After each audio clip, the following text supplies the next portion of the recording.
Hi guys, and welcome back to King's Aquariums and Ant World. In today's video we'd like to introduce you to our blind albino African clawed frog that we've rehomed from our local aquarium shop, who were not able to sell her due to her blindness. Her name is Bertha and we rehomed her on Wednesday the 7th of July. I'd like to give a big shout out to Tara's Tank friends, Lazarus The Fish Boy, Jack and Dan, and Larry D's Tanks and more. We got Bertha a really nice big hide for her to go into when she feels like she needs to. And we also stuck an Anubias bonsai onto the top, as well as some Java ferns all around the sides of it. And she also has 2 moss balls too, just to make it nice and natural for her.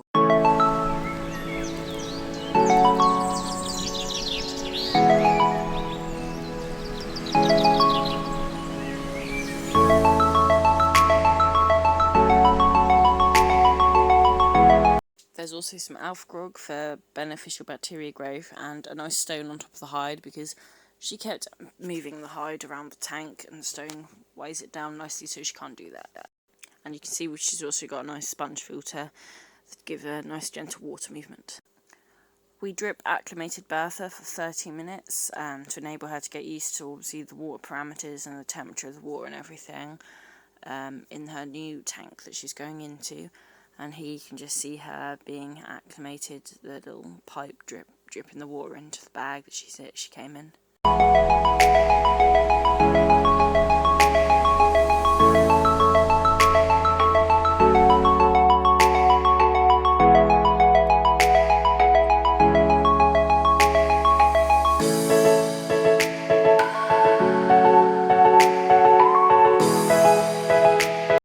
Now we'd like to show you some pictures of her enjoying her new home in the tank.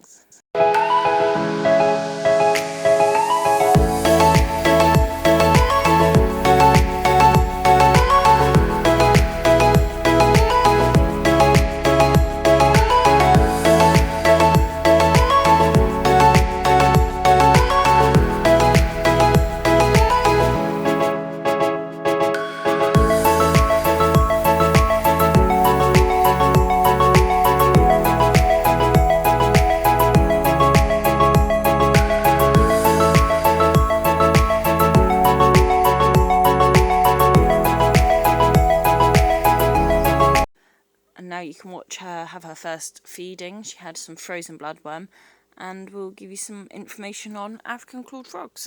The scientific name for African clawed frogs is Sinopus laevis. Sinopus means strange foot, and laevis means smooth.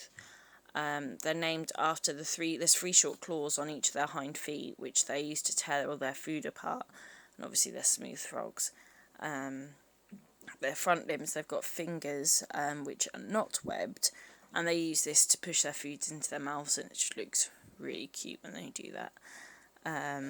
They're really good swimmers, but when they do go on ground, they are really clumsy and they crawl. They can't hop like normal frogs would.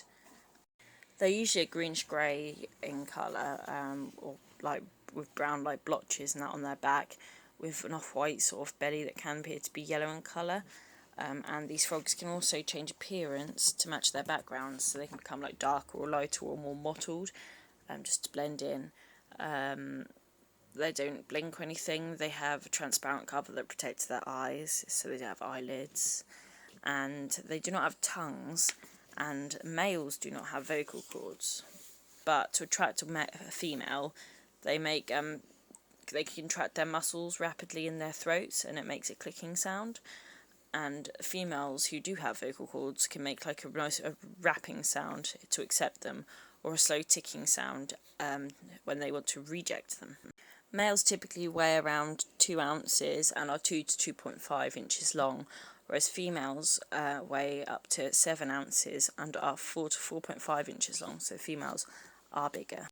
The tadpoles of African clawed frogs are exclusively filter feeders, but adult frogs are more scavengers. They eat pieces of organic waste, aquatic insect larvae, water insects, crustaceans, small fish, tadpoles, worms, or freshwater snails. They have an insatiable appetite, and they will attack anything that passes them by.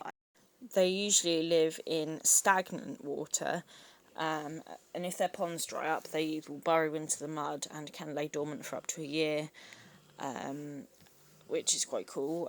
Their skin produces a type of antibiotic which also heals wounds rapidly as well.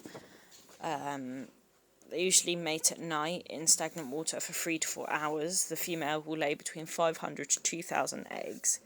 The sticky jelly lets them stick to rocks, stones and substrates under the water, and eggs hatch within a week, and tadpoles take 6 to 8 weeks to turn into a small frog. These frogs are usually found in East and South Africa, and Namibia and Angola. In the 1940s to 60s, they found that African claw frogs were very susceptible to hormone changes, and they were actually used as some of the first pregnancy tests. Random bit of information. The females were injected with human urine and would start to produce eggs within 24 to 48 hours if that woman was pregnant. A bit weird. But after this phase, the frogs were then released into the wild, becoming an invasive species. They're actually now an invasive species in the US, Chile, France, Indonesia, Portugal, UK and Italy, just to name a few places.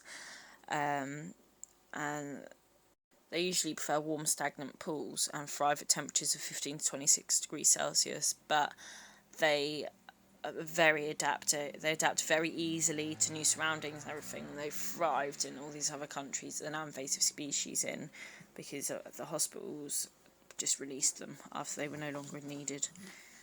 If you keep African claw frogs, you need to make sure they have some space to come to the surface so they can breathe oxygen, and they need a really secure lid because they can pull themselves out of the water really easily and escape. The water you shouldn't really come into contact with much metal or anything, and it needs to be dechlorinated because they're quite sensitive. They do also have a special sensory system that allows them to feel vibrations in the water, so they can hunt and everything. So filters, proper powerful filters, and that can be a cause of stress for African claw frogs. Loads of people use, really gentle filtration, sponge filters and that, and obviously don't put the air pump right up against the tank or anything, because that will stress the fish out. If you don't use a filter, then they need at least one water change every week. You can use gravel, but you have to make sure you don't use too small gravel, because otherwise they can ingest it, which isn't good for them. They need to have a hide as well, so they have somewhere to go when they feel stressed. You can add live plants, so the frogs do tend to dig them up. I mean, our plants are all stuck to the hide. We have a few loose, but most of them are stuck to the hide. They're happy to eat waxworms, feeder fish, bloodworms, earthworms, and brine shrimp. They're all good options to have. They are prone to bacterial and fungal infections and dropsy or severe bloat. If they get a bacterial infection, they often have cloudy eyes and redness or sores on the skin.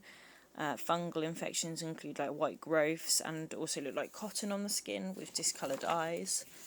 They are also prone to getting red leg disease, which is a parasitic infection, and early symptoms obviously is they get reddened legs, which you can always get confirmed by veterinarians.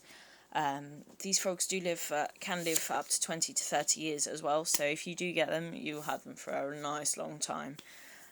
Bertha seems to be doing really well, despite obviously her poor sight. She just keeps swimming around and going crazy. She seems to be loving her tank and her new home, so she's going to push the moss balls inside her hide at the minute. Why not? She's just redecorating. But she seems to be doing really well. We're really happy with her at the minute. She's eating fine and everything, so hopefully we'll have her for a nice long time and everything, and she'll just keep thriving. Thank you very much for watching, and please like, comment and subscribe.